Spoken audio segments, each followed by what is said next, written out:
I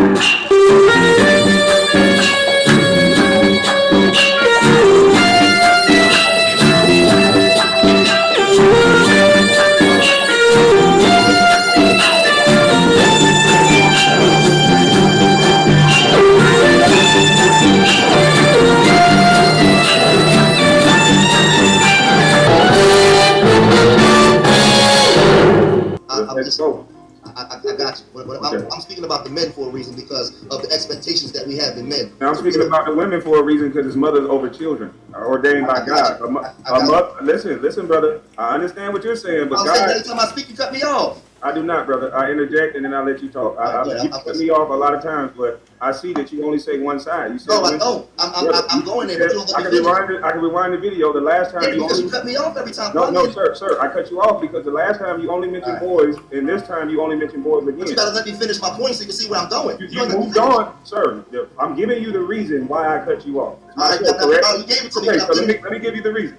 And everybody on the panel, this is the rules on the panel going forward. I'm able to interject anyone at any time, okay? I don't want anybody to take that as disrespect. I'm the panel host, you all are guests. Do not side eye, do not look down, do not think it's personal. I'm the host, I'm gonna run my show the way that I run my show. That is no disrespect to you, sir, but I gave you the panel to talk a long time. So for you to just get, brother, stop it.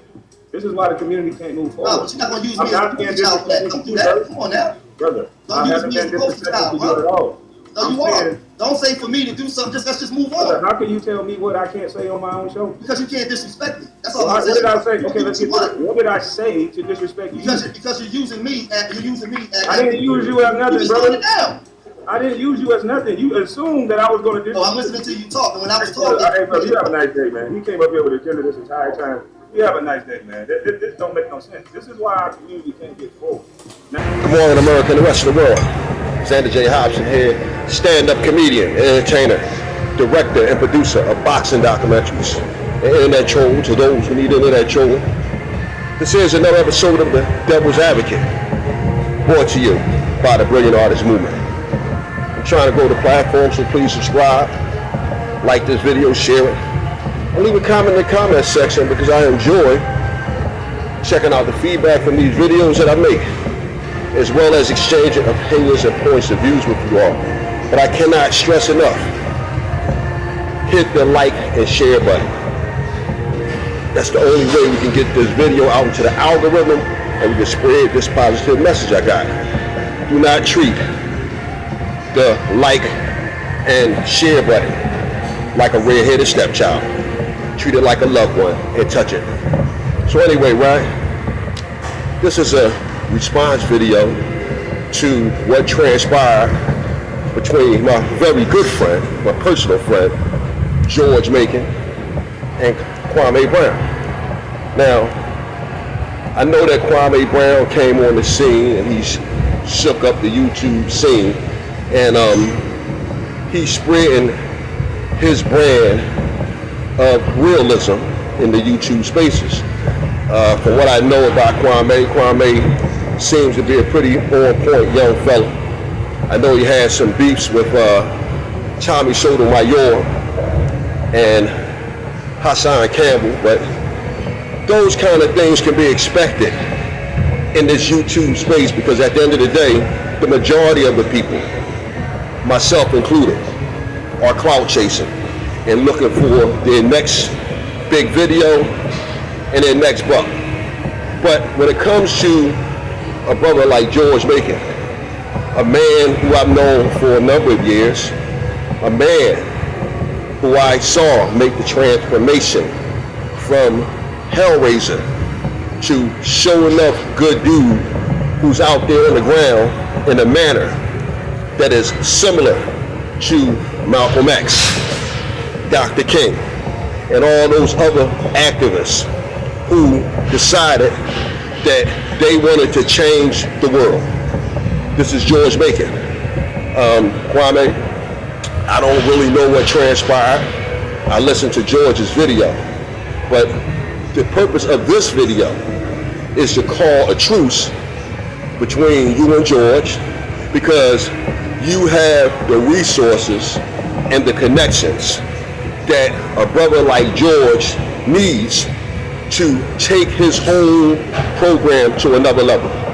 I don't know how much you know about George, but George is doing the Lord's work. Dad, can I ask you a question? What now, man? You getting on my nerves, what? So, how come I got a dad, but most of my friends don't? Wow. Wow. That's a good question. What made you want to ask that question? So, how come you have a dad, but most of your friends don't? Yep. Well, that's part of a epidemic in our community. It's kind of like it's normal for black boys and girls to not have dads, but you actually have one. There's a lot of you know what irresponsible mean? Yeah. So there's a lot of irresponsible behavior in the black community where young boys and girls are out having sex, and they're not ready for the responsibilities that come with sex, because what having sex is a potential child, and these people are not united in friendship. They don't have great relationships, but they're having sex, and they're producing children. And so what happens is you end up with a lot of single moms, and boys like damn near every girl that they see when they're young. They want to jump on every girl that they see. And a lot of these young boys, they don't have fathers to teach them, to guide them, to let them know what that feeling is. They don't have fathers to let them to help guide the way that they think. They don't have fathers to be the first example as to how you should be, and how you should treat a woman, and how you should treat yourself. You learn all that stuff from having a father. So when you don't have those things, you have a bunch of boys running around running crazy, and a lot of girls don't know how to choose a man. So what you end up having is a generations of children that don't have dads in the house, to the point when you actually have a dad, it's like it's weird. And because he's doing the Lord's work and he's serious, I think that a brother like you can get behind a brother like George Macon if you can put your pride aside and think about the big picture. The big picture being the black community. So this is what I'm going to share with you all. Now, I'm going to tag a video at the end of this broadcast because I have a game plan myself that I think would help move our community in the right direction.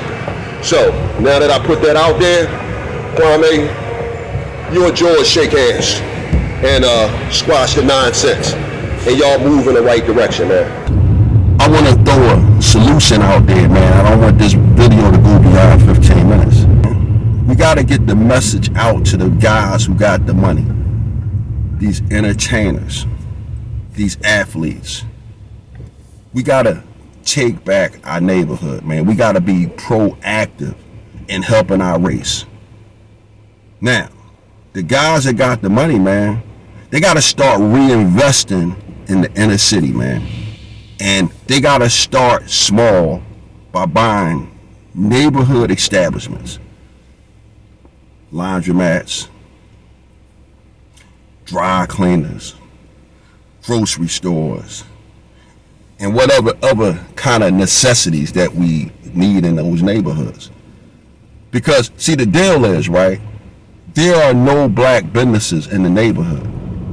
The businesses are owned by outsiders. And because there are no black businesses in the neighborhood, there are nobody to give young black children the opportunity to work. The first job that I ever had, a black man gave me my first job, and I learned how to work. I learned what it was like to collect the check. Man, in inner city neighborhoods, man, you see young black kids, man, they be begging. Now, I got a lot of respect when I see the young brothers and sisters at the gas pump, because again, at least they're trying to honestly get at a buck. And that's another thing we need to focus on, man. We got to start taking back our neighborhoods. Now, this is how we take back our neighborhood, guys. And we put black businesses back in the black neighborhood with competent black people running these businesses with the right money behind them from those black athletes and entertainers and black millionaires who can invest back in the neighborhood. But here's the game plan. One corner store at a time, one establishment at a time in our neighborhood. What we do, we organize and we arrange, and we say that particular business on that corner right there, nobody goes in that store and buy anything from anybody who owns that store if they're not black like us. Just one store. We're not focusing on all the other ones. One store at a time. So now, right, we put that store out of business. Now, you know they're not going to sell it to us, right? Cool. They're going to sell it to somebody else. And guess what happens? We're not going to do business with that building right there until that particular establishment is back in the hands of somebody that looks like us. And once we get that business back in the hands of somebody like us, somebody that's competent, somebody that's going to do business the right way, good service, they're going to provide good service and goods, they're going to employ young black boys and girls in the neighborhood and be a contribution to that neighborhood. Once we get that in place, all right, cool. Guess what? Now we start the same thing on the next business.